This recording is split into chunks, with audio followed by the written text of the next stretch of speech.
Here is your story, 3,000 words, no headings, clean and continuous. Marcus Delaney arrived at the Grand Meridian Convention Center at exactly 6:48 in the evening. 12 minutes early. He always arrived 12 minutes early. Not because he was nervous. Not because he was trying to impress anyone. He arrived 12 minutes early because, in his experience, the first person in the room always understood it better than everyone who followed. He stood outside the entrance for a moment and looked up at the building. Glass and steel. 40 floors of it. The kind of building that was designed to make people feel small before they even walked through the door. Marcus had been in hundreds of buildings like this. He had also owned 3 of them. He straightened his jacket, dark navy, slim cut, made by a tailor in Milan who had known his measurements for 11 years, and walked inside. The lobby was already filling up. The annual Leadership and Innovation Summit drew about 800 people every year. CEOs. Investors. Politicians who liked to call themselves visionaries. People who put motivational quotes in their email signatures. Marcus attended every year because 2 of his portfolio companies had found their best partners at this event, and Marcus was, above all else, a practical man. He approached the registration desk. A young woman with a headset and the practiced smile of someone who had been on their feet for 6 hours handed him his name badge. Mr. Delaney. Welcome back, sir. You're in the VIP front section again this year. Row 1, seat 4. Thank you, Marcus said. He clipped the badge to his jacket pocket, the outside one, and moved toward the main hall. The main hall was impressive, he would give them that. High ceilings with long pendant lights hanging down like suspended questions. Round tables for the dinner portion. A wide stage at the front with a podium and 3 enormous screens. And at the very front, separated from the general seating by a low rope barrier and small gold stands, was the VIP section. 20 seats. Reserved placards on each one. Wider chairs than the rest of the room. Better sightlines to the stage. Seat 4 was in the center of row 1. Marcus walked toward it.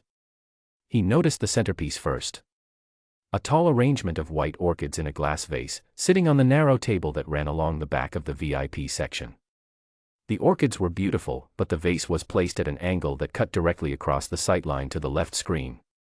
He made a note of it. Not because it bothered him enormously, but because he was the kind of man who noticed things out of place. Then he noticed that seat 4 was occupied. 2 men had spread themselves across seats 3, 4, and 5 with the relaxed confidence of people who assumed the world was arranged for their comfort. One of them had his jacket thrown over the back of seat 5. The other had placed a leather laptop bag on seat 3. Between them, on seat 4, Marcus's seat, sat a glass of champagne and a small plate of hors d'oeuvres that someone had brought them from the pre-event reception. Marcus stood at the entrance to the VIP section and looked at the placard on seat 4. It said his name. His name, printed in clean black letters on a small white card, was sitting directly beneath a plate of miniature bruschetta. He turned to the nearest staff member, a young man in a white shirt and black vest who was arranging water glasses on a nearby table. "Excuse me," Marcus said. His voice was calm. It was always calm. The young man looked up. "Yes, sir. I'm in seat 4. Row 1.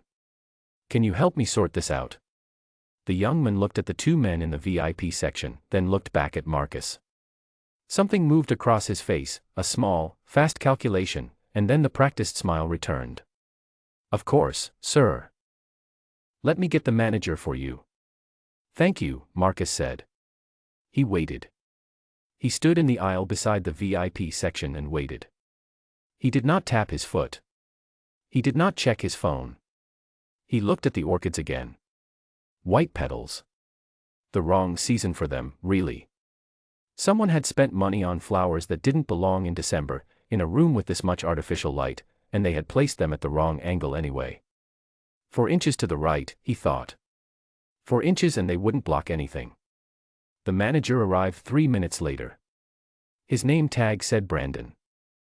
He was young, late 20s, maybe 30, with the crisp, confident energy of someone who had handled 100 small problems and never encountered one he couldn't smooth over with the right tone of voice. Brandon looked at Marcus. Then he looked at the two men in seats 3, 4, and 5, who were laughing at something on one of their phones and had not noticed any of this. Then he looked back at Marcus. "Good evening, sir," Brandon said. "I understand there's been a little confusion about seating." "Not really a confusion," Marcus said. "My name is Marcus Delaney. I'm confirmed for seat 4, row 1. You'll see the placard there. Someone is sitting in my seat." Brandon nodded slowly, in the way that people nod when they are not yet agreeing but want to appear as though they are considering it. "Do you have your confirmation with you, sir? An email, perhaps? Or—" "I have the confirmation number," Marcus said. "CMS 44729 Bravo. It was booked 6 weeks ago under my name, through your corporate registration portal. The same way I have booked for the past 4 years." Brandon blinked. "And," Marcus added, with the same level voice, "there is a placard with my name on it, on the chair in question. That is, I believe, the entire point of a reserved seat." Brandon looked at the placard. He could not argue with the placard. But something in his manner suggested he was still looking for a way to avoid the obvious conclusion. "Of course, sir. The thing is, these gentlemen," he gestured toward the two men in the seats, who still hadn't looked up, "they are also confirmed VIP guests, and there may have been an overlap in the system, so what I want to offer is," and here he paused and smiled the kind of smile that was supposed to soften what came next, "there are several excellent seats available in the general section, and I can make sure you have a clear sight line, front of the center block, and I can personally—" Marcus unbuttoned his jacket. He did it slowly, deliberately, the way a person does when they have made a decision and the rest of the conversation is simply administration. He reached into the inside pocket, the good one, the one on the left, and he took out his phone. "I'm going to make one call," he said. "I'd suggest you stay nearby." He stepped 4 feet to the left, out of the aisle, because even now, even in this moment, he had the habit of not blocking foot traffic. He found the contact he needed, 3 letters, no title, no last name, and he made the call. It lasted 90 seconds. He said, "I'm at the venue. There's a situation." Then he said 3 other things in a voice too low to carry across the room. Then he ended the call and returned the phone to the inside pocket of his jacket. He walked back to where Brandon was waiting. "Someone will be here shortly," Marcus said. Brandon opened his mouth and closed it again. He seemed to sense, for the first time, that the shape of this evening had changed in a way he did not yet fully understand. Marcus looked at the orchids again. 4 minutes passed. Then 7. Then 11. At 11 minutes, the doors at the side of the hall opened and a woman walked in with the focused energy of someone who had just cancelled 2 other things to be here. Her name was Catherine Marsh. She was the event director, and she had managed this summit for 9 years, and in 9 years she had never personally walked the floor to handle a seating issue. She handled headline sponsors. She handled keynote speakers when they were unhappy. She handled the things that could end careers or cost the organization 7-figure relationships. She walked straight to Marcus. "Mr. Delaney," she said. "I am so sorry." Those 4 words landed in the room differently than any of the previous conversation had. Brandon heard them. The young man in the white shirt, who had drifted back nearby, heard them. One of the 2 men in the VIP seats looked up at the sound of a woman who clearly held authority speaking with that particular tone of urgency. "Catherine," Marcus said. "Good to see you." "I need to fix this immediately," she said. "Give me 60 seconds. She turned to Brandon and spoke to him quietly and directly, in the way that people speak when they want to be clear without causing a scene in a room full of 800 industry professionals. Brandon's expression moved through several phases in approximately 4 seconds. He recovered, turned, and approached the 2 men in the VIP seats with a sudden, transformed energy. The conversation between Brandon and the 2 men was brief. The 2 men looked up. One of them looked at Marcus. Something passed over his face, not quite recognition, but the beginning of it, the moment when you realize you have made an error whose size you cannot yet measure. They gathered their jackets and their laptop bag and their champagne glasses and followed Brandon to seats on the opposite side of the VIP section. Marcus sat down. He reached forward, took hold of the centerpiece, white orchids in a glass vase, beautiful but incorrectly placed, and moved it 4 inches to the right. The left screen was now completely visible. Catherine sat down in the seat beside him, the seat that had been vacated, and she leaned slightly toward him. "I want to explain what happened," she said. "You don't have to," Marcus said. "I want to," she said. And he could hear in her voice that she genuinely did, not to protect the organization but because she understood what had happened, and she wanted him to know that she understood. He let her talk. She explained that there had been a system error, which was partially true. She explained that the staff on the floor had not been adequately briefed, which was more true. She explained that she was personally going to review the process, which he believed she would do, because Catherine Marsh was someone who followed through. When she finished, Marcus nodded once. "I appreciate that," he said. She handed him her card, a gesture that was unnecessary, since they had known each other professionally for 5 years, but which he understood as a form of sincerity. He took it, placed it in his jacket pocket, the outside one. "Enjoy the event," she said, and returned to the back of the hall. The lights dimmed. The event began. Marcus sat in his seat, row 1, center, and listened to the opening remarks and watched the 3 screens and thought about the things he had come here to think about. The first speaker was sharp. The second one read too much from his slides. The third one said something in the first 4 minutes that Marcus wrote down in the small notebook he always carried, 3 words that connected to a problem he had been turning over in his mind for 6 weeks.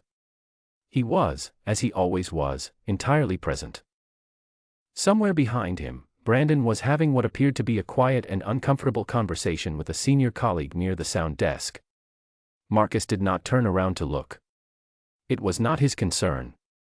At the dinner break, Marcus stood, rebuttoned his jacket, and walked to the networking area where 3 of his contacts were waiting. A founder from Seattle who was building something interesting in logistics. A venture partner from London who had sent him a proposal in October that deserved a real conversation. A woman named Priya who ran a nonprofit that had been doing work in economic education that Marcus had been watching for 2 years. He spoke to each of them. He was focused. He asked good questions. He remembered details from previous conversations, not because he made a point of remembering, but because when Marcus Delaney paid attention, it stayed. At 8:47, a man approached him near the coffee station. One of the 2 men who had been in his seat. He was holding a glass of sparkling water and wearing the expression of someone who had been working up to something for the past hour. "Mr. Delaney," the man said.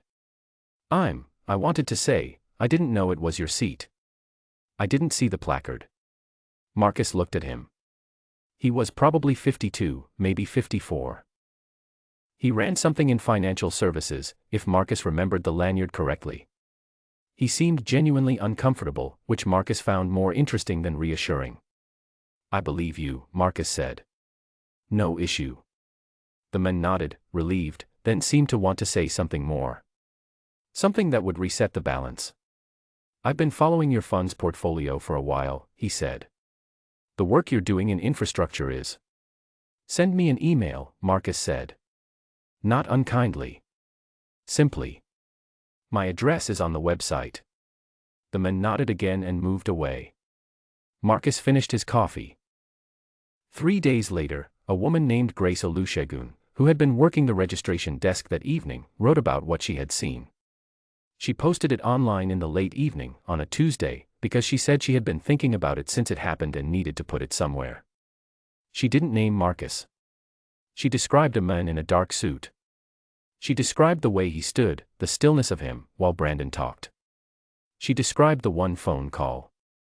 She described the 11 minutes. She described Catherine Marsh walking across the hall with purpose, and the room shifting around a person who had never, in the entire duration of the incident, raised his voice or changed his expression or showed the room any version of himself that was anything other than completely certain of who he was. She wrote about the centerpiece.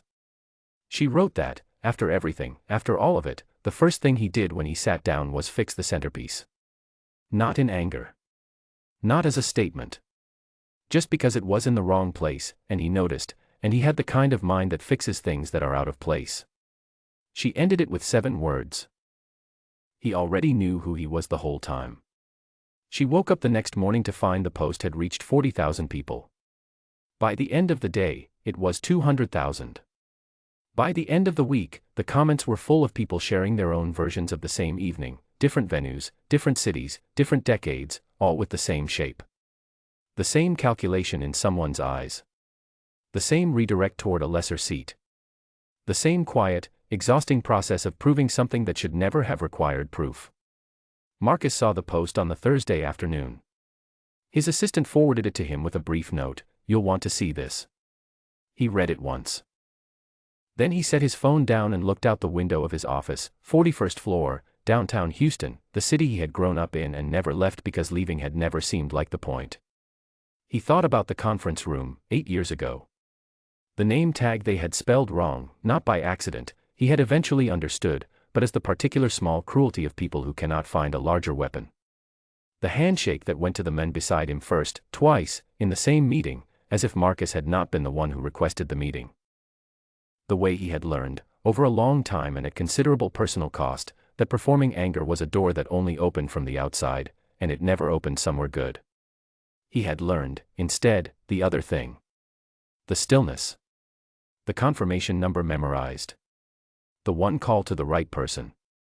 The 11 minutes of waiting in an aisle without blocking foot traffic, because even then, especially then, he was not going to become the scene that someone else wanted him to become. He did not res-hair Grace's post. He did not comment on it.